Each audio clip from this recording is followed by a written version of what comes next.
Now, you've actually researched with Vatican astronomers. What do they tell you? Yeah, it's extraordinary. We even had the opportunity to go to Mount Graham in Arizona, which is where their Vatican Astronomical Technology Telescope, called that, where it's at, where the Vatican's astronomers study the deep space. And in the course of doing that, getting permission through the Arizona State University to go there to meet with their astronomers, the Jesuits who are there. In the world that we live in, everything is sleight of hand. Okay, the left hand is playing the tricks, and the public's attention is always focused on the right hand. And the right hand is NASA. But there is a left hand to this, heliocentric model, the Big Bang Theory, and all the telescopes, observatories in the world. And that left hand is not NASA, it is not, government agencies, it is the Vatican and the Jesuits.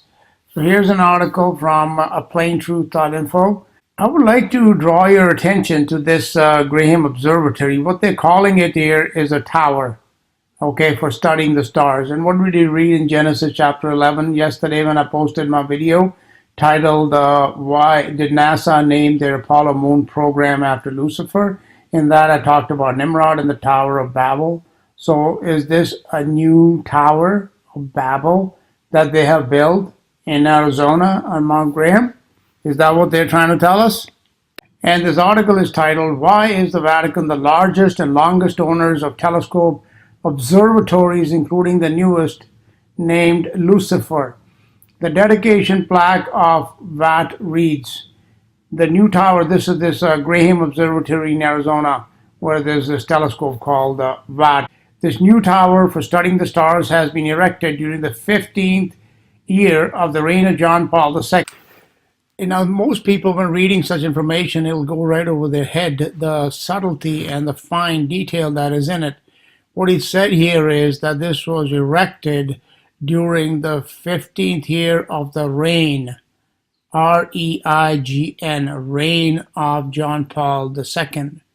So most people do not understand that the head of the Catholic Church, which is the Pope, he is not a religious leader, not just a religious leader.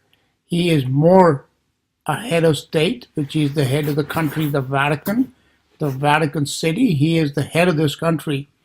And this is a very powerful country, the most powerful in the world. People think it's the United States, not by a long shot. This country has embassies all around the world.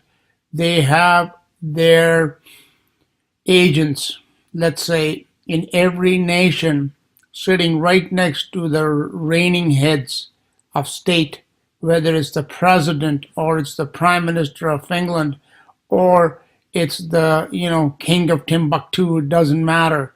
One of these agents of the Pope, or more specifically of the Jesuit order, the general of the Jesuit order who actually controls the Vatican and the Pope, they are in every nation on earth today. They are involved in the affairs of every nation, and therefore that is how they control the world and why it is the most powerful nation on earth. The Pope historically has been called the head of the Holy Roman Empire. The kings of Europe were always subject to the Pope. They always used to go and pay homage to him, like in the old days, the kings and lords of Rome would go and pay homage to the emperor in Rome. This still continues to this day, where the heads of state, whether it's presidents or prime ministers or kings, it doesn't matter. And even like Hollywood actors, as I'll show you in a couple of clips later on, they go and pay homage to the Pope, not because he's a religious head, but because he calls himself the King of Kings, which is a biblical title for Jesus Christ, and it's blasphemous for any man to assume this title, but that's what he says he is, that he is the emperor of the Holy Roman Empire. And in the 21st century, the Holy Roman Empire now covers the whole world. It controls every nation on the earth. The New World Order is not going to come. It is already here.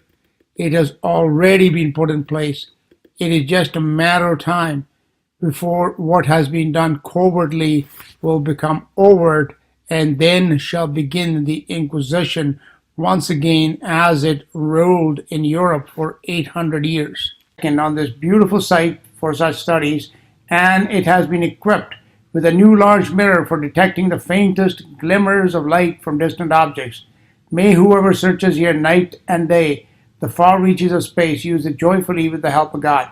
Now, since the Vatican has had observatories for 500 years, they know very well that, there really is no space and galaxies and planets and all that out there, that it is all a myth that they themselves have created.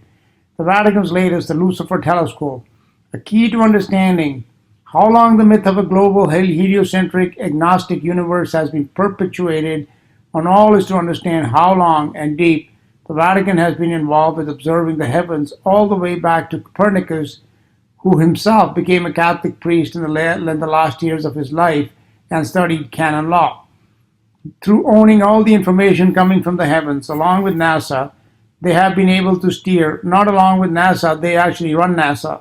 NASA is thoroughly a Vatican Jesuit organization. Through owning all the information coming from the heavens along with the NASA, they have been able to steer and control the narratives that we all learn about what is and has been going on in our universe. So basically, all the information about space and anything to do with the heavenly bodies, alien life, the whatever UFOs, etc. Where is it coming from? It's coming from the Vatican, either through NASA or through their own other observatories, which they directly control, not indirectly. These narratives have included controlled opposition stories of scientific breakthroughs by Copernicus, Newton, Kepler, and Galileo, who all had their findings vetted through the Royal Society of England, which is subservient to the Vatican, who validated scientific theory through the 19th century as well as the Vatican. The Vatican also owns most of the early books of antiquity on astronomy. Can we say that astronomy is a Vatican Jesuit science, if it can be called a science in its present form? The Vatican also owns most of the early books of antiquity on astronomy, as well as owning the most patents on celestial observatories. Strange for an organization who was adamant of a geocentric universe. Again, the right hand, one thing, the left hand is doing something else. So their mouth, they say, oh yeah, we are geocentrics, and in their actions, they're doing everything to promote and to forward this heliocentric, sun-worshipping, model in which the sun is the center and not the earth. Okay, and yeah, the Catholic religion is 100% absolutely a Helios worshipping religion. That is, they worship the sun. The Vatican also owns most of the early books of antiquity on astronomy, as well as owning the most patents on celestial observatories. Strange for an organization who was adamant of a geocentric universe. Why would they set up the earliest observatories right at the end of the Dark Ages that continue to this day, some 500 years later, if they were so dead set on maintaining that the earth was the center of the universe? They allegedly crucified and burned at the stake heretics like Bruno, and they exiled Galileo. No, they put him under house arrest, allegedly. And if you know anything about the Inquisition, house arrest? Yeah, right. I mean, that's the biggest joke that you'll ever hear. For they're trying to prove that the sun was the center of our solar system, not the earth. And the story goes that Copernicus waited until his deathbed before publishing the work that changed everything we know about our relation to the universe. His book was titled On the Revolutions of the Celestial Spheres. Why then would they want to build telescopes to look into space and continue to this day? Why, when it took until 1992 for Vatican to pardon Galileo?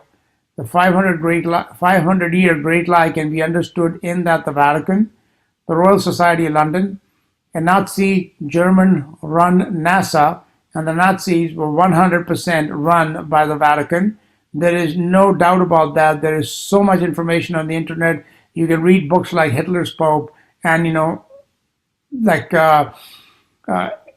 Edmund Paris's books on the Vatican against Europe and such, to understand that the Vatican is a very, very, very powerful, the most powerful organization on the face of the earth, not because of Vatican City, but because their tentacles extend into every government, into every university, into every business, into every corporation.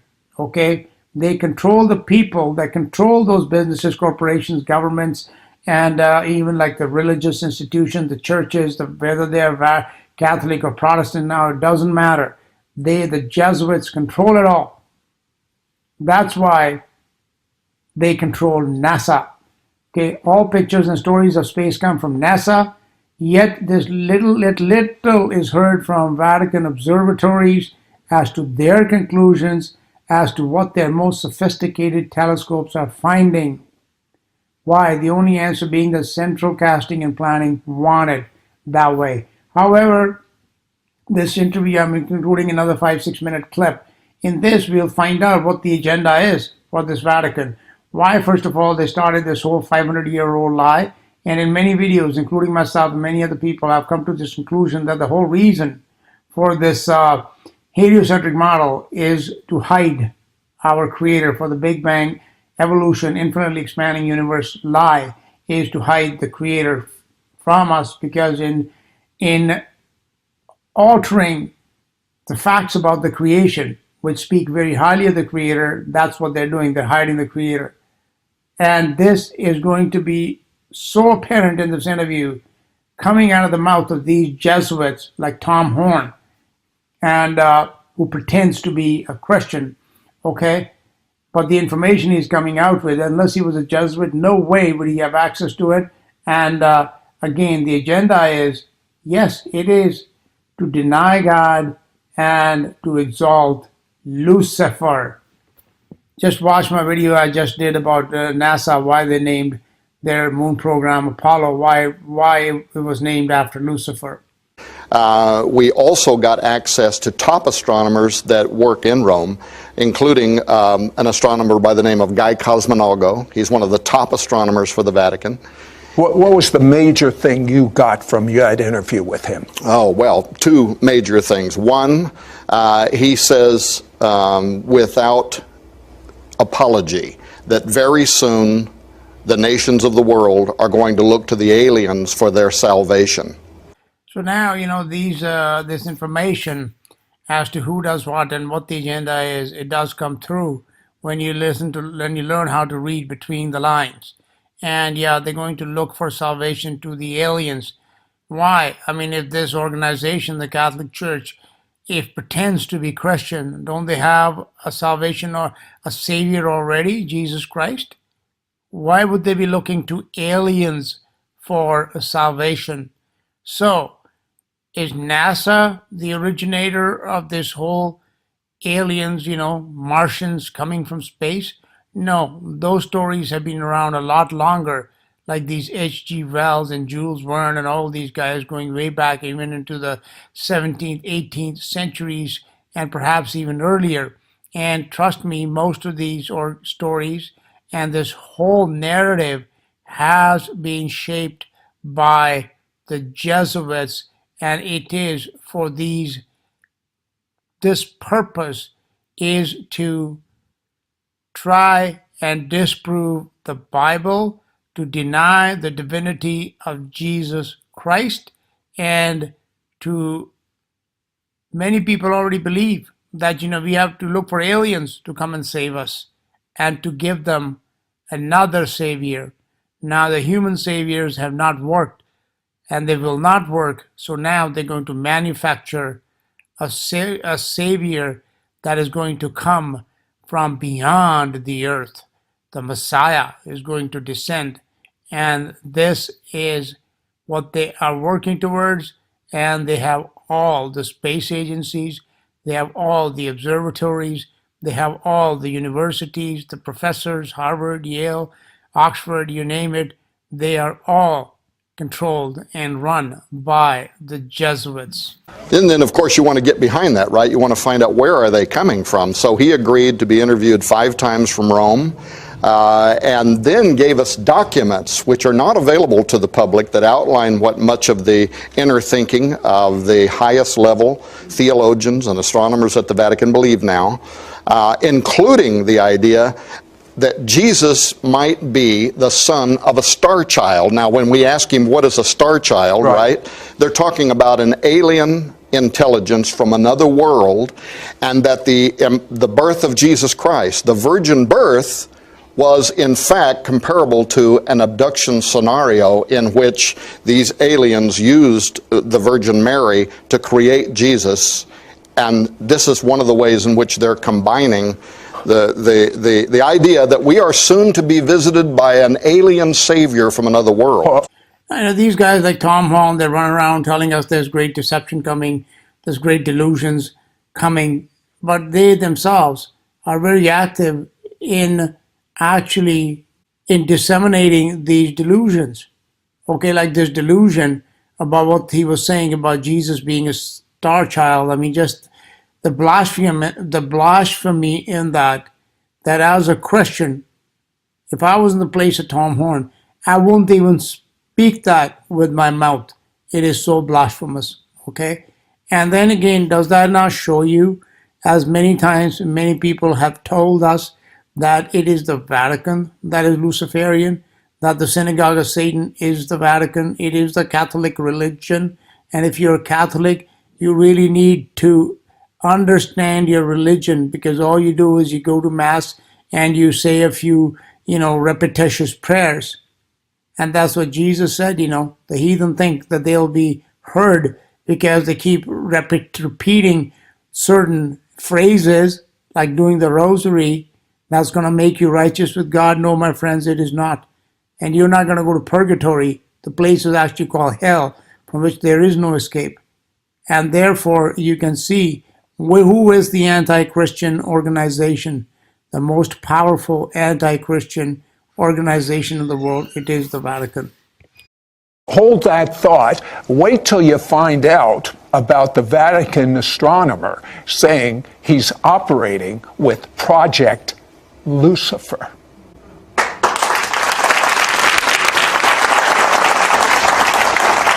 Okay, I promised you we would find out this great Catholic astronomer, the number one, is operating with something called Project Lucifer. What is that?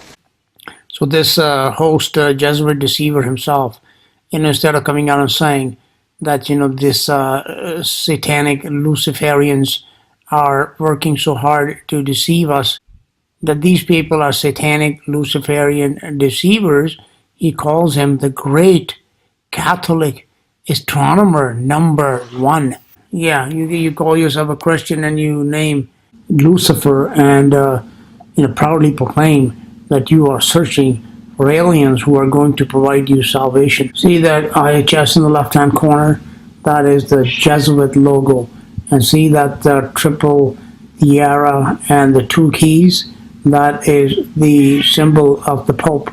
And you guys still believe that the Vatican and the Jesuits do not control astronomy, NASA, the space programs, the military, the Pentagon. Yeah, they've done a good job in hiding themselves, but it's not that well kept a secret, it's an open secret. I'm going to finish off here, but I just want to, tell you what this agenda that is being revealed in this interview by these Jesuit agents.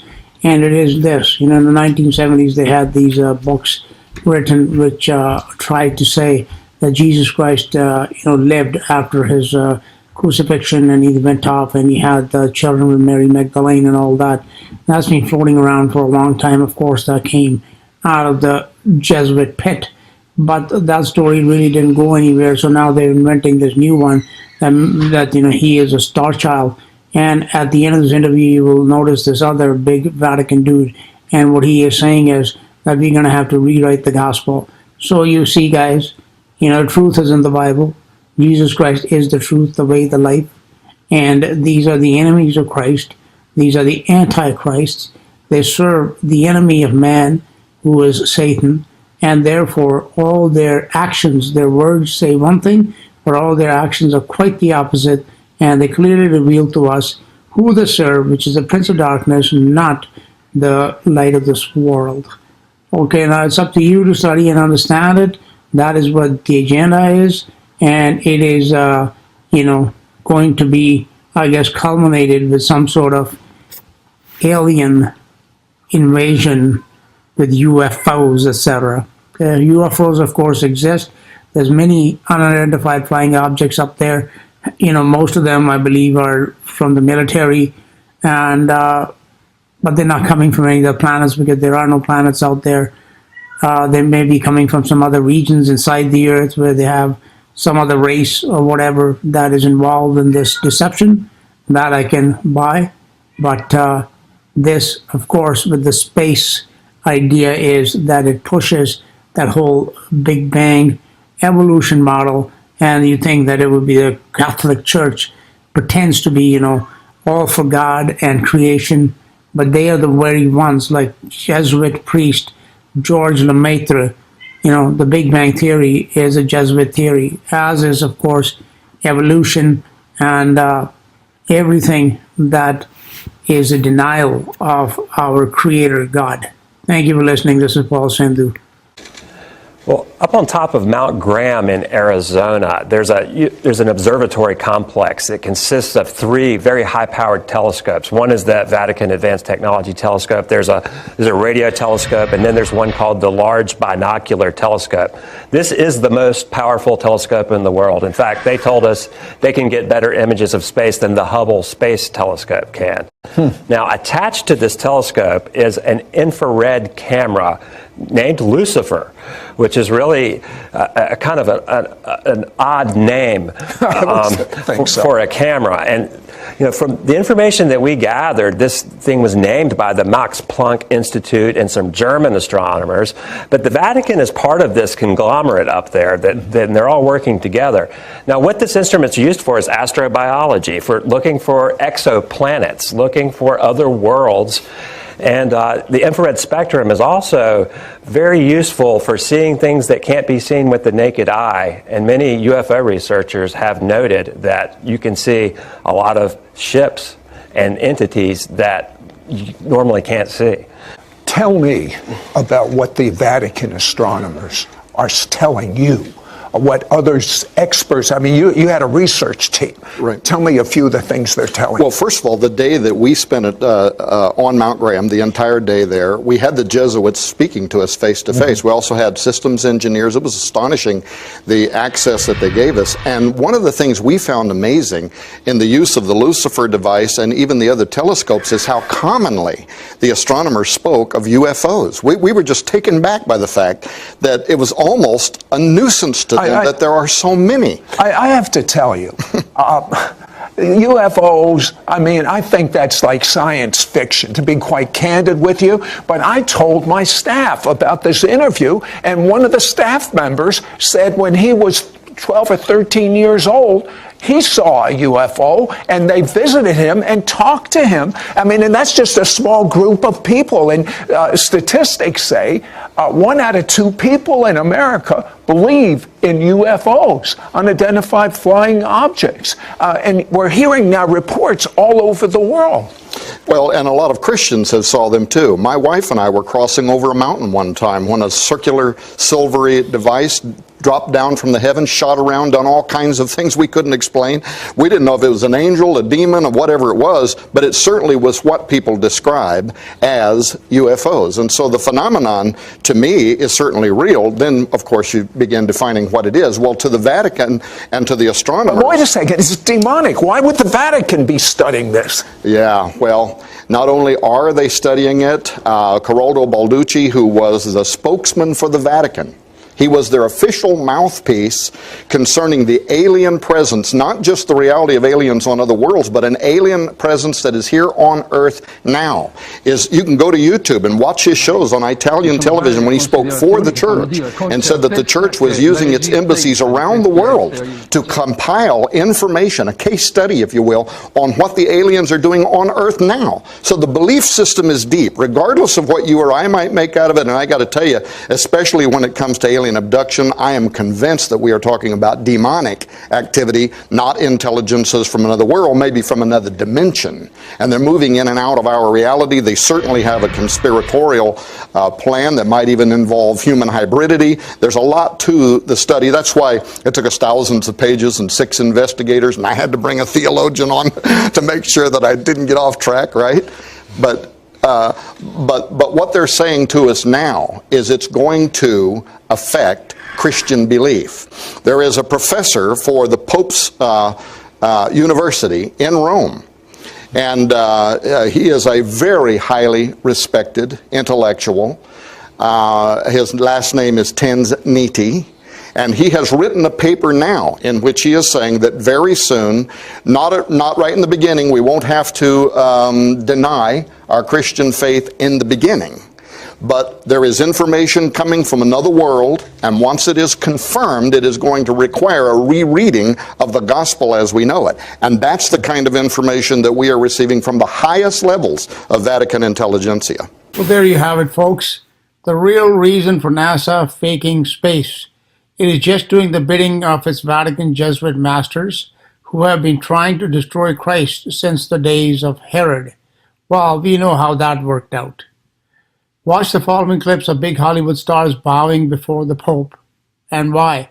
Because the Vatican Jesuits run Hollywood just like everything else, like the Pentagon, NATO, Moscow, Beijing, London, Washington.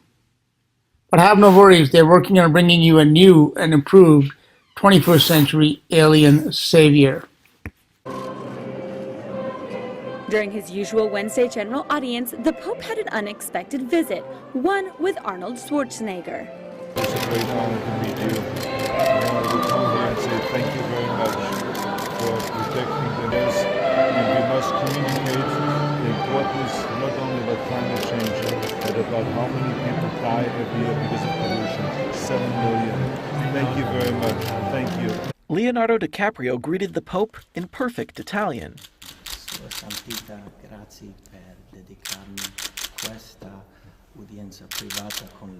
An excited Pope asked the actor to take a seat in English. They had a longer conversation with a translator present. The actor is deeply involved in the environmental activism movement, which the Pope has become a key figure in since the publication of Laudato Si. After their conversation, DiCaprio introduced the Pope to his father.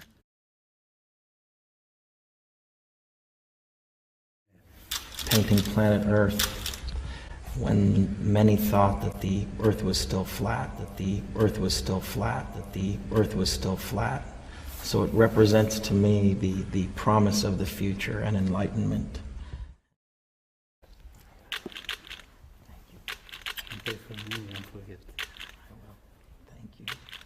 As the actor was leaving, the Pope repeated his request, and DiCaprio responded, again, that he wouldn't forget.